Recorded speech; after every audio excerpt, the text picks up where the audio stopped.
और CLN D digestive system, सबसे पहले डी आता है और उसके बाद R respiratory system, U urinary system, M muscular system and E endocrine system. S इसमें आता है वो स्केलेटन सिस्टम, जो हमारा ढांचा होता है शरीर का, उसको skeleton drummers. C circulatory system, then L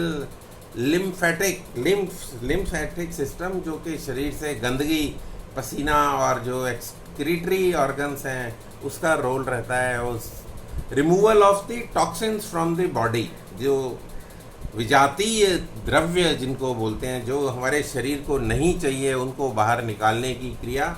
और लिम्फेटिक सिस्टम के बाद CLN दी न्यूरो सिस्टम और नर्वस सिस्टम, जो कि हमारा बहुत इम्पॉर्टेंट सिस्टम है। सारे ही सिस्टम इम्पॉर्टेंट हैं, सब सिस्टम मिला के एक बॉडी बनती है। और हम डाइजेस्टिव सिस्टम की बात करें, अभी तक जो हमने किया वो खाने से पहले ही किया, ताकि हमारा जो डाइजेस्टिव सिस्टम है वो स्ट्रॉन्ग रहे, कोई एसिडिटी, कोई अफारा और या पेट से रिलेटेड कोई प्रॉब्लम ना रहे। अब जब हमने सारा सिस्टम को स्ट्रॉन्ग कर लिया एक्सरसाइज के द्वारा, तो अब हम जानेंगे कि हमारा डाइजेस्टिव सिस्टम के अंदर क्या होता है। तो जैसे ये मुंह पे खाना, जवान से, और जो अंदर सलाइवा होता है, ये सलाइवा से ही शुरू हो जाता है हमारा डाइजेशन। तो जैसे ही हम खाना मुंह में रखते हैं तो हमारा जो डाइजेस्टिव सिस्टम है वो एक्शन में आ जाता है। तो क्या होता है कि एक हार्मोन क्रिएट होता है जिसको बोलते हैं टाइलिन, और फिर उसके बाद आप चबाते हैं, तो चबाते चबाते 32 दांतों से 32 बार चबाने की बारे में कहा गया है। तो जो लिक्विड बन जाता है, खाने को हम पानी की तरह पीते हैं, तो उसको लिक्विड बना देते हैं चबा चबा के, उसको बोलते हैं चाइम, CHYME, चाइम। अब ये जो चाइम है, ये जो लिक्विड है, ये गले से नीचे उतरता हुआ फूड पाइप जिसको बोलते हैं उसमें जाता है, और वहाँ पर हमारा रास्ते में बाइल, जो गॉल ब्लैडर है, वो बाइल सप्लाई करता है। 60 ml के करीब हर बार जो है बाइल सप्लाई करता है। जिनका किसी वजह से गॉल ब्लैडर रिमूव किया हुआ होता है तो उनको बाइल नहीं मिल पाता, तो उनका डाइजेस्टिव सिस्टम जो है थोड़ा कम इफ़ेक्टिव रहता है।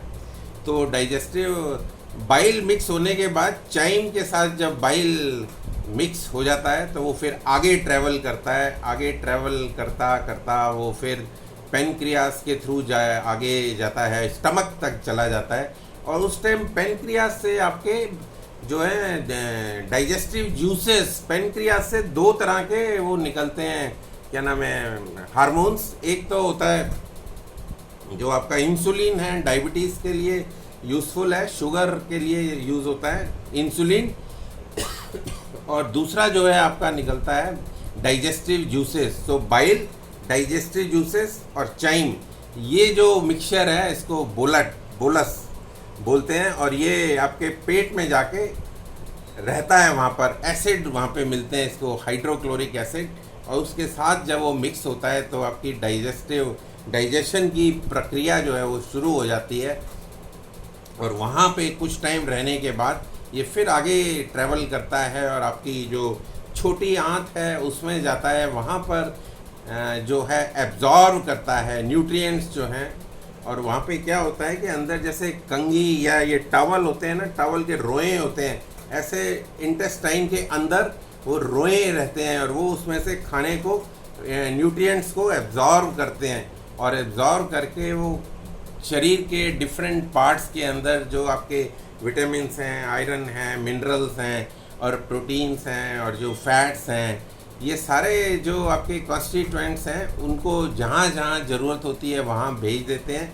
और जो बचा हुआ जो एनर्जी है वो आपकी स्टोर हो जाती है लीवर के अंदर, और जब आपको ज़रूरत पड़ती है वहाँ से वो टैप करता रहता है। बॉडी जो है आपकी टैप करती रहती है। ब्लड भी करीबन 1 से 1.5 लीटर ब्लड आपका लीवर के अंदर स्टोर्ड रहता है, और ये जो शरीर के अंदर 5 लीटर ब्लड रहता है आपके बॉडी के अंदर।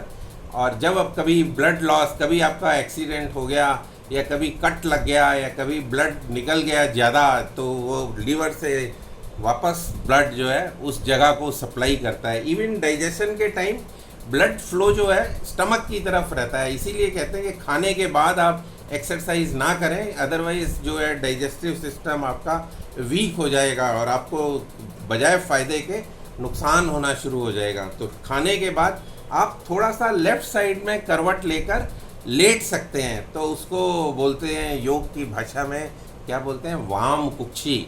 वाम Kukshi is lying down on the left side, left करवट पे आप कुछ देर तक लेटे रहें, तो आपका खाना जो है जो ब्लड है सारा डाइजेस्टिव सिस्टम को एक्टिवेट करने में लगा रहता है।